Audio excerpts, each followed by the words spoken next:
Salamu alaikum. Mau? Wa alaikum salam. A wannan fadona? A'a, warti. Mi warti? Barde. Na'am. Wannan fa? Au. Wallahi wannan labari ne mai tsayi. Labari ne mai tsayi abinda za yi ki kai ta shi ki. Ta yi wanka sai ta shi abin shi sai ta kwanta da samu ta bar shi. To wani da Allah ya kawo ka.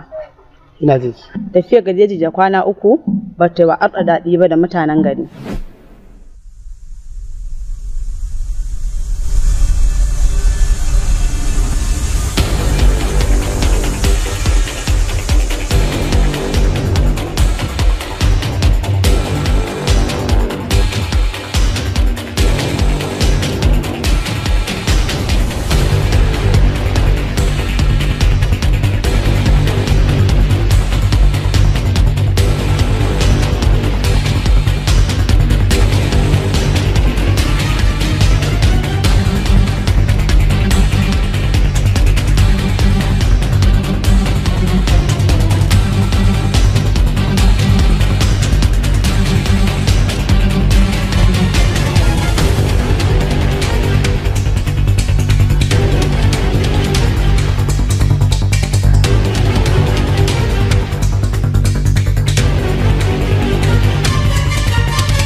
Kanu namu gaba ki da an kore su. Dukka an kore su. An gane su waye? A'a. Kuma babu wasu mutane da aka shaida ina matasa. Hai.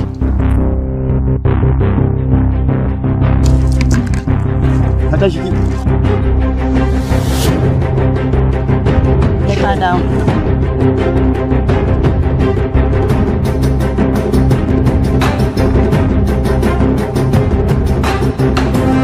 Gidan Fulani, oh gidan Fulani, a gidan Fulani munafincin su bai ɓuya ba. A gidan Fulani hasabibancin su bai ɓuya ba. Gidan Fulani, oh tun ɗazu nake jira ka kamun ba kamun ba. Haba ya haƙuri tun banan haba ni da kai ai ba a haka karbi. To. Duk da suna da mai horo. Cicif. Na'am. Ina da tambaya. Wai yanzu a ce ka yi kuɗi. In kai kuɗi me za ka iya siya mu? Me za ka siya mu? Keke zan siya ma. Haba Cicif, yanzu kai kuɗi ka rasa abin da za ka siya min sai keke? To ba an ci rabin kuɗin ba? To shikenan naji. Yanzu a samu wani mai kuɗi a hamshakin mai kuɗi a ce nan gari ne iya gari a samu wani hamshakin mai kuɗi ya zo da kuɗi fa ga su nan sosai ka gansu da a ce da a sai garin a baka kuɗin da a baka akuyoyi guda biyu wanne za ka zaɓa? Shi akuyoyi guda biyu za su haifi da yawa kuɗin a bar shi kawai. Gaskiya ne ni babban mahaukaci ba kuwa cice to kuma dai me bambancin ludayi da cokali? Cokali ya fi. Cokali shi ludayi da kake ganinsa, in ka kamfano kunu yana ɗan ɗiga ta ƙasa. Aga ba riba. Yanzu da cokali ya fi cicim. To yanzu abin da za ka yi min. Tun da dai ka kawo min kunu na sha sai ka goya ni. Ya kuma haka ina ni ina goya da dokin wuya. Billahi da zai kai min. Ai ni ka ji matsala ta ni yanzu abin da nake so da kai. Ka bari in je in dawo sai in ma wani haba. Cicim. Ka bari sai mun haɗu. To. Ka manta me za ka to min da shi?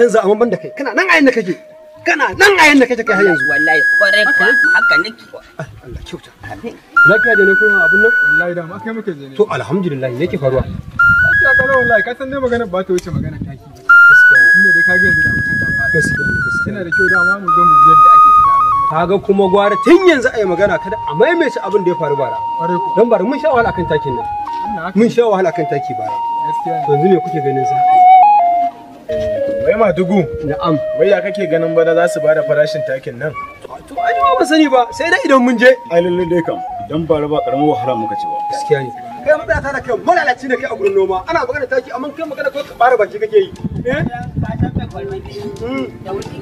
haka ne to yanzu abin da ya kamata mu yi ai kokari zai mu je mu tuno a nuna abin aiki a wannan shekara shi ne abin da ya dace ba zama zamu ba to yanzu misali ina dan kuzuri ne da a gida ko kuma dai mu je ma kai ko mu je mu samu abin nan ko mu samu shugaba mu tambaye shi mu je ya abin nan mu je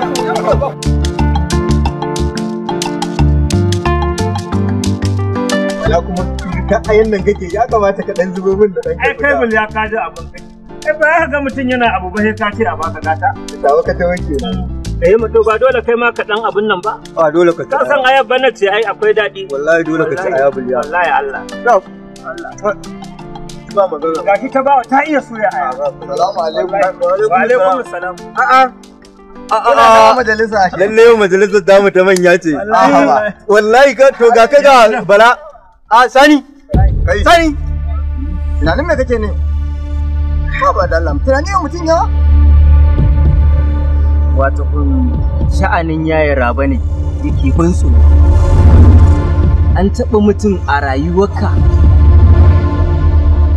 kai baka da lissafi baka tunanin me zai je ya dawo haɓa da Allah a ce mutum ya rasa inda zai nemi aure wai sai ka je wata riga fulani mutum sai ka ce madahuri Sani kenan kai yaro ne kai baka san soyayya ba inda ka san soyayya wallahi ba za ka faɗi wannan magana ba dan haka ka rabu da shi yayi ita kazar wahala din inda Allah ya dora wa bawa ai sai ya fige ta dan haka kawai kuma yi addu'a kawai ba ruwanka da wani ka sa mai ido ka san dai ka biyar rafi saboda haka kai dai baka saka nan yanzu abin da ya kamata a yi kawai addu'a za a yi masa to wai kauda wai shi ita rayuwa ma mutum dan yana soyayya dan ya je riga fulani ne ko ba mutane ba ne in bala akwai wani abin da baku sani babban abin da yake bani mamaki shi ita fa yarinyar da yake soyayya da ita abokin takararsa sunansa barde kuma shi wannan bardan ko da fulani sun tashi yin zalunci babu wanda suke turawa ya kashe mutum sai barde wallahi barde ba karamin hatsari ba ne wallahi ina kiyaye yaya da soyayyar yarinyar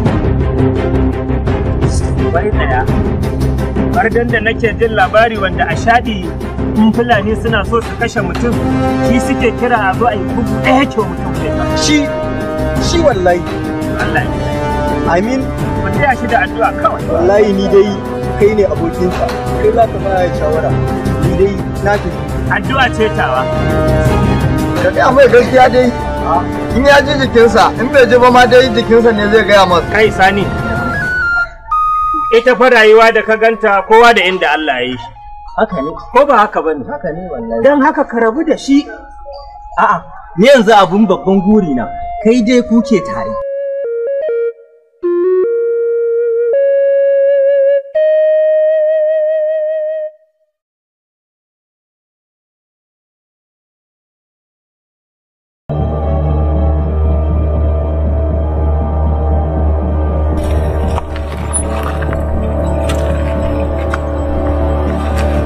na binni ikon Allah kai Allah shi mai kyau kai na binni ikon Allah dan zauna mana to wato oga abin da ya kawo ni zuwa ne kawai ka taimake ni shawarar da nake so ka bani mai gida shine duk mutumin da a harkan nan muka tare mota muka kama su idan za ka caje mutum 20 za ka samu mutum 15 kowanne da wani ɗan ƙaramin kati. Ɗan ƙaramin kati suke nunawa babu kuɗi. Yanzu ka ga ja'e, ka ga kila, tare da su muke kowa sai ya nuna mana kati. Da burin yaushe kuka lalace, wannan katin da ka gani, ai lambar da aka rubuta a jiki da shi za ka yi wa mutum rashin imani.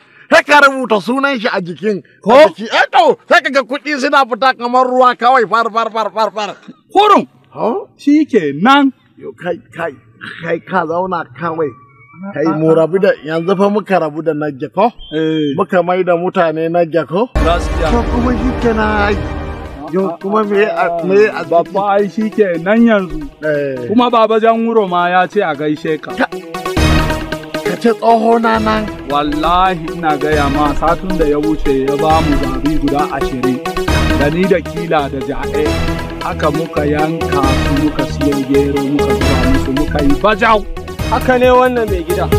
Wai hanya ko wannan hanya ba za shi wuta ba ko. Na taɓa ganin tsoho mara imani gidan wannan ko. Ko ga mu kuma fa.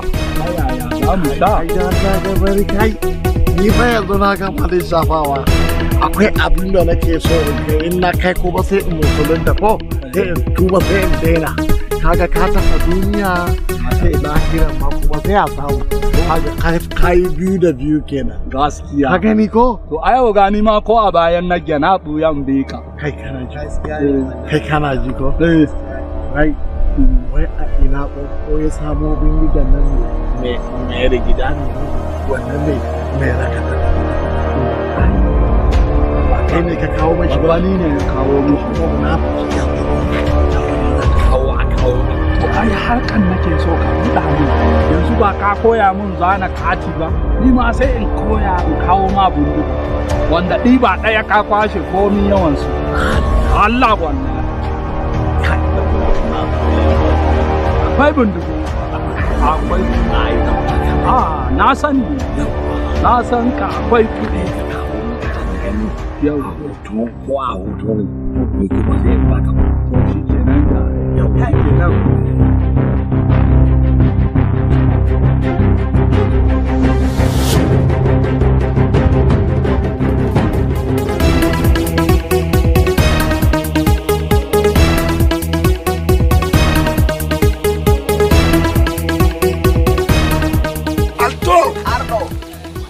Kuna ina wannan abu yake faruwa. Ardo, a radun Allah mi wala don lokaci bana nan. Barde ina kake zuwa daji ne? Ya tafi sassaƙe magungu. To ga abin da ya jawo. Kaga abin da ya jawo gashi. Kai. A radun Allah da na san wane ne. A radun Allah ko mutum ko aljan ko wane ne cikin waɗanda suka kore mana shanu. In dai suna raye a radun Allah ne sai na nemo su kuma sai mun ga bayan su kasuwa. Da an yi haƙuri da Allah zai bayyana. Haƙuri? Ni kake shewa in yi haƙuri. A radun Allah alto da ba don kai bane idan ba da yanzu kana wallahi da yanzu alto na kwashe. A kore mana shanu. A radu zan bugi alto. A kashe mana yara. Kashe in yi haƙuri. Alto ka kiyaye ni. Wallahi ba zan bari ba. Ta ɗari. Ba zan bari ba. Ka jan gudu ya ake. Ko ba haka bane ba. Kwarai kuwa don mu a rugan ga abun da Hardo ya ce da su yi muka amfani. Duk abin da kace Hardo a rugan nan billahi lazi shi za mu.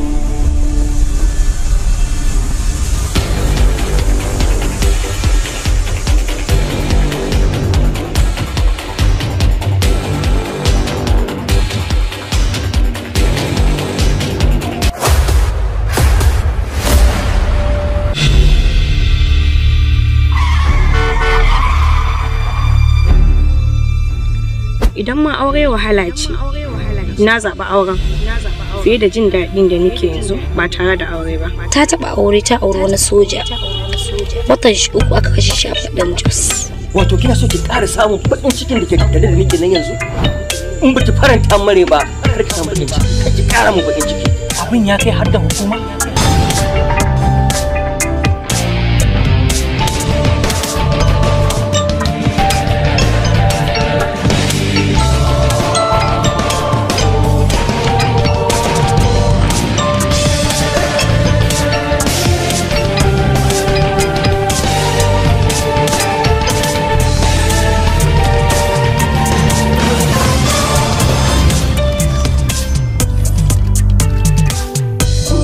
Amira tana son ta fara yawon banza kenan? To ya za a yi?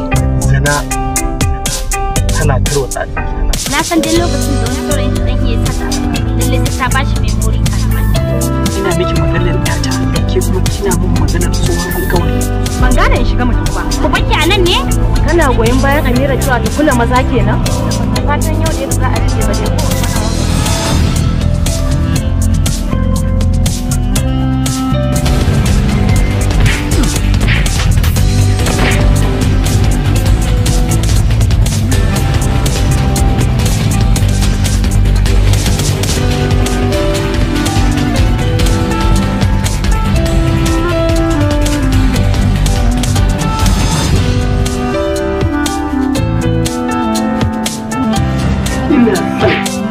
mashi fuci sannan karɓo wayar ke hanyoyinsa kawo mai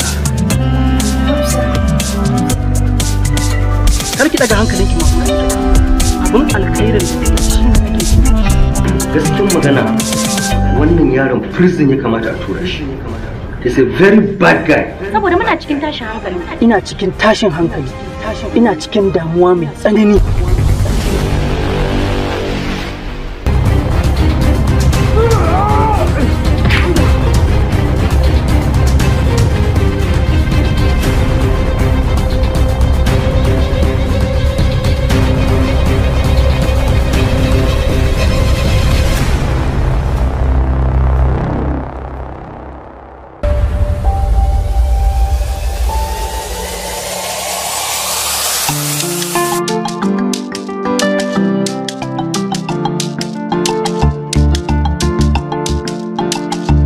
Zama ke na 'yan murna ba su kisiya da al'adu ba, fada ke dukan juna ba su yarje wa kowa ba. Gidan Fulani, oh gidan Fulani, oh gidan Fulani.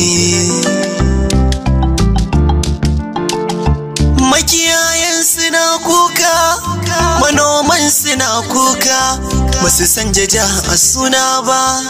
Gidan Fulani, iye gidan Fulani, gidan Fulani, oh gidan Fulani. A gidan Fulani munafincin su bai buya ba. A gidan Fulani hasabibancin su bai buya ba. Gidan Fulani, oh gidan Fulani, a gidan Fulani akwai rikici da bai ɓoye ba. Duk da suna da mai horo, bangon mana su bai tsira ba, wasu garkar su ba 'yanci a sanya su kan bauta. Gidan Fulani, wayo Allah Fulani, na rantse ko menene zan yi a kayanki, kuma na ansa bai zama aibu ba ina soki. In kar ku raba mu in ba ita ni ba zan saura ba. Allah ya haɗa mu rabuwar mu da ke ba ta. Hello everybody, welcome to our channel. Today is this history of Fulani people from the colonial era to the present day. Chapter 1. Introduction to the Fulani people. The Fulani, also known as Fulbi or Fillo, are one of Africa's most widespread ethnic groups. They are found across more than 15 countries, especially in West and Central Africa. Their population today exceeds 40 to 50 million. Important regions include Nigeria, Guinea, Senegal, Mali, Niger, Cameroon, Burkina Faso, and Chad. Historically, the Fulani are known for pastoralism, Islamic scholarship, trading, and leadership of major Islamic states, most notably the Sokoto Caliphate. Because of their mobility, The Fulani play a major role in spreading Islam, culture, and trade across West Africa long before Europe colonization. This chapter introduces their situation before colonial rule to give context to the exchanges that came later. Chapter 2. The Fulani before colonial occupation. Origin and early spread. The Fulani are believed to have descended from mixed North Africa, Saharan and West African people, gradually spreading across the Sahel region. Over 1,000 years ago, by the 1400th century, Fulani communities were established from Senegal to northern Nigeria. Chapter 2.2. Fulani leadership and in Islamic scholarship. Fulani scholars became famous of Quranic teaching, legal scholarship, poetry, and education. Centers such as Futa Jallon, Futa Toro, Masina Empire of Mali, as well as Sokoto Caliphate, were known for high Islamic learning. Chapter 2.3. The Sokoto Caliphate. Founded in 1804 by Sheikh Usman and Fodio, the Sokoto Caliphate became the largest Islamic state in West Africa, united the Bas, Hausa, and Fulani Emirates, introduced Islamic law, tradition, and administration, promoted literacy and trade. By the late 18th century, it remained a powerful and organized empire. This strong pre-colonial structure is one of the main reasons the British later chose indirect rule through Fulani Emir. Chapter 3. European colonial expansion into Fulani regions in the year 1850 to 1903. In the year 1850 to the year 1903. From the mid-19th century onward, European nations, especially Britain and France, expanded heavily into West Africa. 3.1. French expansion. French targeted Fulani dominated territories in Senegal, Mali, Niger, Guinea. French troops fought and eventually defeated the Futa Jalon state, the Futa Toro state, several Fulani-led regions of Mali and Niger. By 1890 to 1900, most Fulani territories west of Nigeria were under French control. Chapter 3.2. British expansion toward the Sokoto Caliphate. The British had already conquered southern Nigeria and wanted to control trade routes to the north. Between 19th century to 1903, they launched a series of military expeditions into Fulani Emirates. Key quantities. Number 1, Kano State. Number 2, Katsina State. Number 3, Sokoto State. The fall of Sokoto in March 1903 marked the end of Caliphate's political independence. 3.3. Emir under colonial rule. Interestingly, the British discovered that Fulani Emirates were so organized and administratively efficient that it made more sense to rule through the MF rather than destroy the system. Thus began the famous system of indirect rule. Chapter 4: Indirect Rule and its Effects on Fulani Society in 1903 to 1960. 4.1 Structure of Indirect Rule. Under indirect rule, MF retained their title. District heads remain in office. Islamic court continuous functioning. Sharia was limited but not abolished. The caliphate becomes symbolic, not political. Colonial officers supervise major decisions. This gave Fulani elites a unique position in colonial administration. 4.2 Impact of the Fulani political system. The British kept the emirate system because it 1. Reduced resistance, 2. Lower administrative cost, 3. Preserve local authority structure. This strengthened the position of Fulani aristocrats. 4.3 Education and social changes. Colonial rule introduced 1. Western education, 2. Government school, 3. Teacher training college, 4. Christian mission school, mostly in south of Nigeria.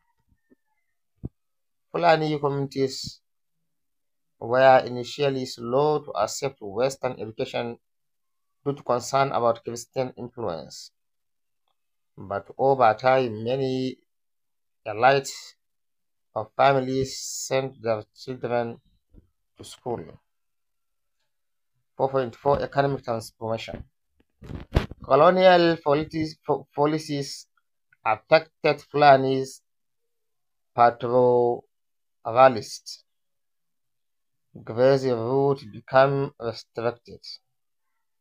Taxation on cattle increased. New borders interfere with pastoral migration. The market economy expanded. A railway opened new cattle trade routes. Fulani herders had to adjust to change the land use pattern. 4.5 Language and culture. Full day remains strong and Islamic education continue, but British and French influence introduced new ideas, new courts, and new administrative system. Chapter 5 The Fulani and the Independence Movements in 1945 to 1960. 5.1 Political awakening. After World War II, African nationalism rose. Fulani elites, especially in Nigeria, played a different role. 5.2 Key Fulani figures.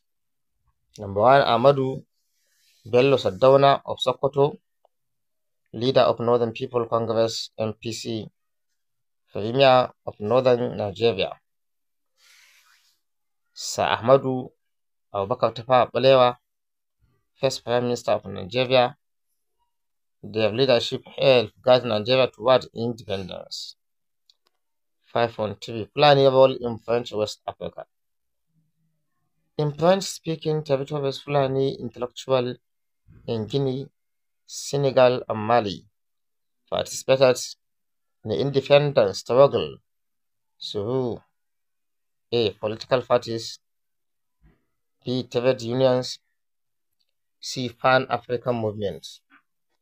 By 1960, almost Fulani majority areas were free from colonial rule. Chapter 6 Fulani people in post-independent Africa, 1960 to 1910. Political leadership. Fulani leaders held major positions in several countries. In Nigeria, Ahmadu Bello, Northern Premier Tafawa Balewa, Prime Minister Shehu Shagari, President 1979 to 1983. Umar Musa Yar'Adua, President to 2007 to 2010. In Guinea, Fulani have played a key role in political position and civil society. In Senegal, Fulani are influential in religious and cultural sphere. 6.2 Continuation of the Emirates system even after independence. Number 1, Emir remain important traditional ruler. 2, influence culture, religion, and community affairs. 3, Sokoto continue as a spiritual center for millions. Government relied to Emirates network for stability and administration. 6.3 Patriotism and economic change.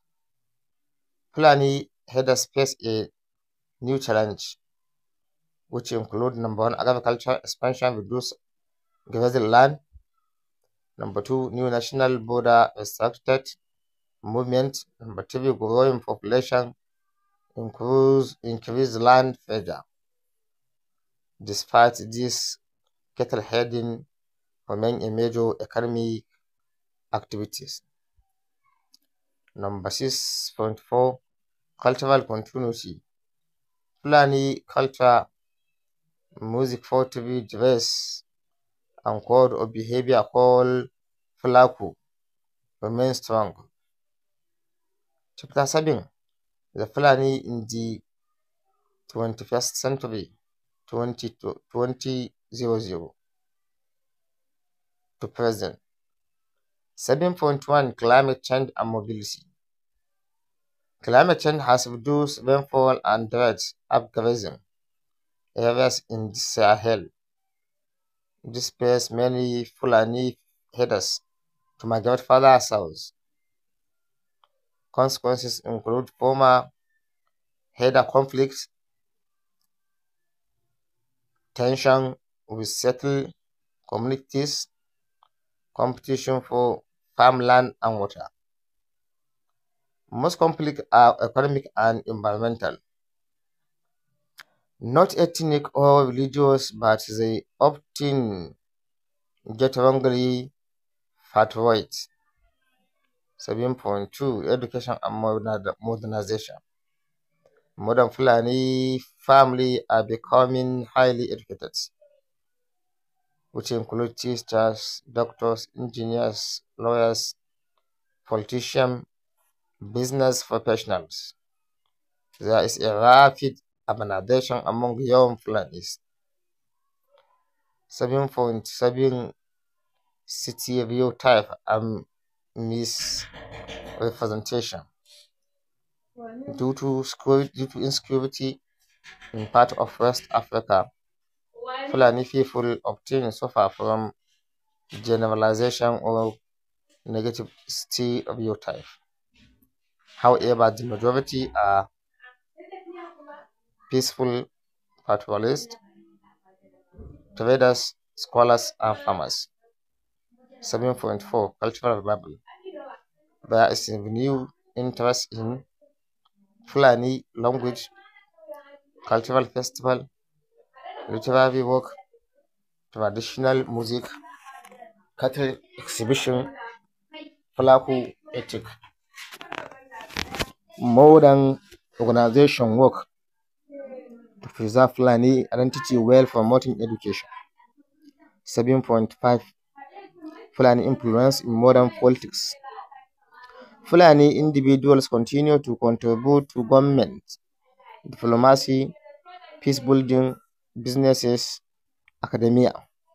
Example in Nigeria, governors, senators, ministers, religious leaders in major Islamic council, influential traditional rulers, e.g. Sultan of Sokoto. E.D. Sultan of Sokoto. Chapter 8. The global importance of the Fulani people. 8.1 Population and distribution. The Fulani are among the most widespread African group found across Sahara, savanna, rainforest belt. 8.2 Contribution to religion.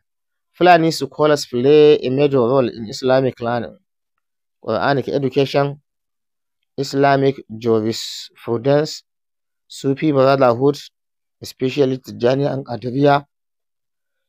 8.3 Contribution to trade. Fulani communities connect markets across long distance through cattle trade, dairy product, leather, cloth, craft. 8.4 Contribution to culture. Fulani cultural elements are recognized across Africa. Braided hair style, facial making, Fulani jewelry, famous longhorn cattle, zebu breads, traditional instrument and pottery. Number 8.5 Contributions to stability and governance. Traditional Fulani rulers of team participate in 1. Conflict resolution, 2. Inter-community peace agreement, 3. Islamic leadership, 4. Community development. Chapter 9. Notice conclusion. Conclusion. The Fulani legacy in African history. From their rise as scholars, headers, and founders of powerful empires, through the challenges of colonialism to their significant role in modern Africa nation, the Fulani people remain central to the history of West and Central Africa. Their story revealed A. Resilience in the face of changes, B. Adaptability across centuries and environment, C. Strong cultural identity, D. Leadership in religion, politics, and education, E. Deep influence on Africa civilization. Today, the Fulani continues to become Today's the Fulani continues to contribute to the shaping of modern Africa, balancing the rich traditions with the demand of contemporary society. This is the end of our history of Fulani people in Nigeria. However, don't forget to subscribe our channel for more historical videos from Nigeria to Africa and the global stage. We wish you all the best. Thank you for watching our video. Also, don't forget to subscribe our channel for more videos.